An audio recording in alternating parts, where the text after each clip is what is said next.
അതുകൂടി ചേർക്കാൻ ഞാൻ ഉദ്ദേശിക്കുന്നുണ്ട്. വളരെ എളുപ്പമാണ് ഇവർക്ക്. ഞാൻ പറയുന്നില്ല, ആദ്യത്തെ സിനിമ ചെയ്യുന്ന ഒരാൾക്ക് പോലും ഇത്ര പവർ കിട്ടുന്നുണ്ടെങ്കിൽ അവർക്ക് ആരെയും സ്ത്രീകളെ കണ്ടെത്താൻ പറ്റും, കണ്ടെത്തി അവർക്ക് റേപ്പ് ചെയ്യാൻ പറ്റും. റേപ്പ് ചെയ്യാൻ ഇടങ്ങളുണ്ട്. ഇവരുടെ പ്രീ പ്രൊഡക്ഷൻസും പോസ്റ്റ് പ്രൊഡക്ഷൻസും നടക്കുന്ന ഇടങ്ങളിലൊക്കെ റേപ്പാണ് നടക്കുന്നത്. സുഹൃത്തുമല്ല, ഞാൻ ഇയാളുടെ സിനിമ അസിസ്റ്റ് ചെയ്തിട്ടുമില്ല.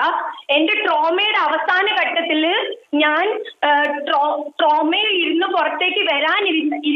പുറത്ത് വരാതിരുന്ന കാലഘട്ടങ്ങളിൽ എന്നെ ഇമോഷണലി ബ്ലാക്ക്മെയിൽ ചെയ്യുന്ന ഘട്ടങ്ങളിൽ പൈസ പല രീതിയിൽ പണം എന്റെ ബാങ്കിലേക്ക് എത്തിക്കാമെന്നുള്ള രീതിയിൽ, പക്ഷേ അവിടെയൊക്കെ ഞാൻ എന്റെ ബോധം കൊണ്ട് പിടിച്ചു നിന്നു. എനിക്കറിയാവുന്ന പേര് ഞാൻ ഒച്ചത്തിൽ വിളിച്ചു പറയും. അവന്റെ പേര് ലിജു കൃഷ്ണ എന്നാണ്.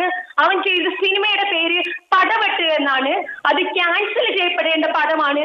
അവന്റെ പേര് ക്യാൻസൽ ചെയ്യപ്പെടേണ്ടതാണ്. അവന്റെ നെറ്റിയിൽ ചാപ്പ കുത്തിയിട്ടുണ്ട് റേപ്പിസ്റ്റ് എന്ന്. അവൻ മരിക്കുന്നവരെ വരെയും റേപ്പിസ്റ്റായി മാത്രമേ അവശേഷിക്കത്തുള്ളൂ.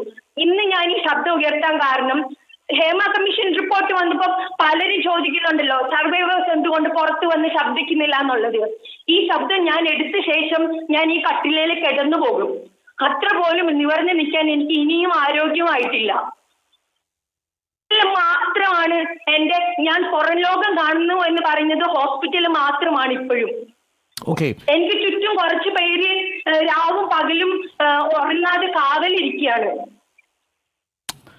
അപ്പോ ഹേമ കമ്മീഷൻ റിപ്പോർട്ട് വന്നപ്പോ സർവൈവേഴ്സ് സംസാരിക്കുന്നില്ല എന്ന് ഇവിടുത്തെ പ്രമുഖരായിട്ടുള്ള ആൾക്കാർ വരെ പറയുമ്പോ സർവൈവേഴ്സ് ഇവിടെ ഉണ്ട്. സംസാരിക്കേണ്ട സമയത്ത് അവർ വന്ന് സംസാരിക്കും. കൃത്യമായിട്ട് പഠിക്കേണ്ടവരൊക്കെ പഠിക്കുക തന്നെ ചെയ്യും. ഞാൻ ഇതുപോലെ വന്നില്ലേ, അതിജീവിച്ചു വന്നില്ലേ. ദിശ എന്ന് പറയുന്ന ഓർഗനൈസേഷനെ എനിക്ക് ദിനു വെയിലിന്റെ ദിശ എന്ന് പറയുന്ന ഓർഗനൈസേഷനെ എനിക്ക് അഡ്രസ് ചെയ്യേണ്ടതായിട്ടുണ്ട്.